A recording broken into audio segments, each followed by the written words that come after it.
Et deuxièmement, ça tourne en rond, les années Jordan.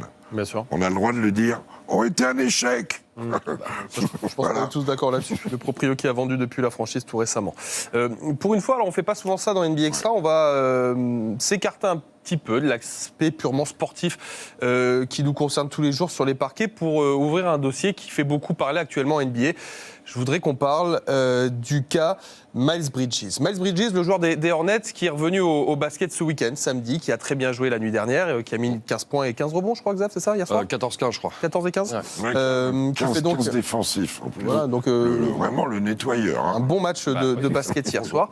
Le problème, vous le savez peut-être, c'est que Miles Bridges est embarqué dans une sombre affaire judiciaire. Je voudrais vous rappeler les faits, déjà, et prendre le temps de poser un petit peu tout ça tranquillement, de tout ce qui s'est passé dans cette histoire. On remonte à il y a un an, un peu plus, juin 2022. Miles Bridges est accusé de violence conjugale et maltraitance infantile sur ce qui est depuis son ex-femme et la mère de ses 2 enfants. Dans le processus judiciaire américain, c'est un peu technique, mais il va négocier donc avec la justice ce qu'on appelle un no contest, c'est-à-dire qu'il ne plaide pas coupable, mais qu'il accepte les faits et prend 3 ans de probation. On peut rester sur le petit tableau, s'il vous plaît, et prendre le temps de bien regarder ce truc-là, parce que ça me semble important dans la chronologie de détailler tout ça. La NBA, dans la foulée de ça, le suspend pour 30 matchs, une suspension qui s'étendra sur ce début de saison. C'est pour ça qu'il a raté les 10 premiers matchs. Le problème, c'est qu'on a eu une deuxième affaire qui est arrivée le mois dernier, en octobre dernier, où il aurait de nouveau attaqué la mère de ses enfants en jetant, écoutez bien, des boules de billard sur la voiture dans laquelle se trouvait donc cette femme et ses 2 enfants sur les sièges arrière. Son procès pour cette affaire-là se tiendra en février prochain. En attendant, Miles Bridges est donc revenu au basket ce week-end. On peut peut-être voir les images d'ailleurs de son entrée en jeu pour Charlotte au Spectrum Center. Écoutez un petit peu, surtout regardez l'attitude de la salle sur son entrée en jeu. Ouais, je l'avais vu ça. Où une bonne partie de la salle, pas toute, mais une bonne partie de la salle se lève et applaudit le retour au jeu de Miles Bridges après ces 30 matchs de suspension. Des images qui ont beaucoup fait réagir sur les réseaux sociaux. Je vais vous donner la parole, Xavier et Jacques, sur cette histoire-là, parce que Dieu sait qu'on peut discuter de plein de choses. Je voudrais qu'on soit, c'est pour ça que je termine là-dessus, très factuel sur ce qui s'est passé. Il existe, bien sûr, puisque son procès sera en février, une présomption d'innocence toujours autour de Miles Bridges. Maintenant, il existe une réalité des faits aussi.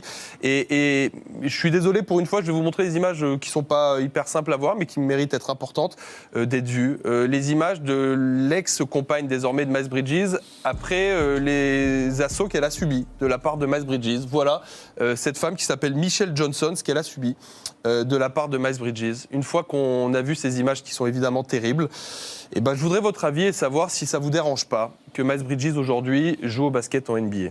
Ouais, moi, ça va prendre 2 secondes. Si, bien sûr que oui. Je ne retire absolument rien à ses fantastiques qualités de basketteur, parce que c'est un fantastique basketteur. Maintenant, il n'y a pas que ça.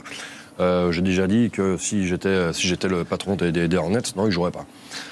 S'il avait été jugé et qu'il avait purgé sa peine, ça ne me poserait aucun problème.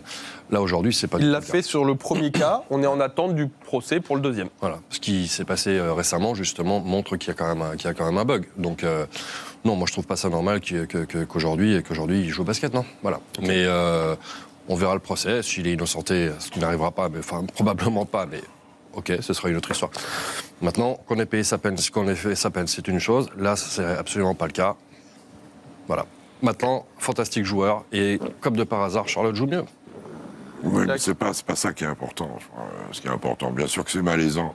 Bien sûr que ça met mal à l'aise. Et puis, les images sont terribles. Il est rare que la NBA, on en parlait ce matin, Rémi, soit pas novatrice et prenne pas les décisions. Devant ce flou artistique, je me dis, c'est que parce que vis-à-vis de la loi américaine, l'empêcher de jouer, ce serait un problème. Alors on va me parler de World Company d'États-Unis. Nous, Français, on en a qui jouent dans divers championnats, qui sont dans ce type de situation, dans divers sports. Hein. Il y en a même qui ont eu accès sur des histoires judiciaires en attente de jugement à l'équipe de France. On en a même dans les représentations politiques. Donc c'est un problème général. Mais oui, ça met mal à l'aise, bien évidemment. Bien évidemment qu'on n'a pas envie. Après, ce qu'on va commencer à appeler être forcené d'un club, le clubisme, on va dire. C'était autre chose, le clubisme à une époque.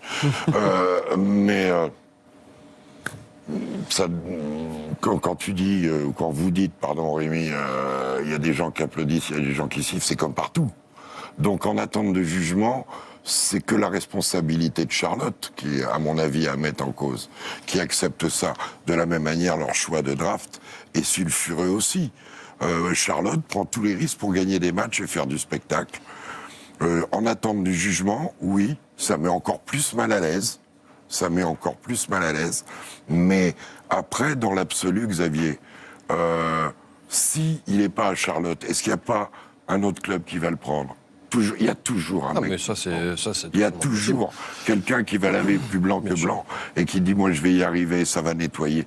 C'est le fonctionnement. Mais c'est pas donc parce que oui, ça peut se passer on garde ailleurs. notre mal-être pour nous. Et je me dis, fini avec ça, pardon, que si la NBA fait rien, s'ils sont une troupe d'avocats là-bas, si les propriétaires ne font rien, c'est qu'ils ne peuvent pas faire grand-chose. Alors, la NBA s'est exprimée à ce sujet-là, par la voix, comme souvent, d'Adam Silver, son commissionneur. Je vous propose de l'écouter.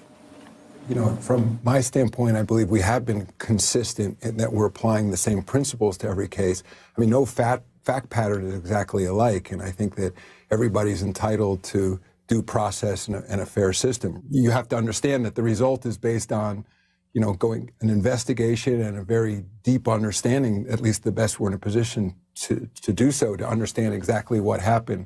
And in terms of new allegations, just put yourself in that player's shoes or anybody in which there's an allegation. I think everybody's entitled to due process and everybody's entitled to a fair hearing. So to the extent there's other things that we're looking at, that's an independent investigation. And until there are findings there, it would be unfair to punish a player or anyone under those circumstances. You know, we believe in the rule of law in this league and we believe in due process.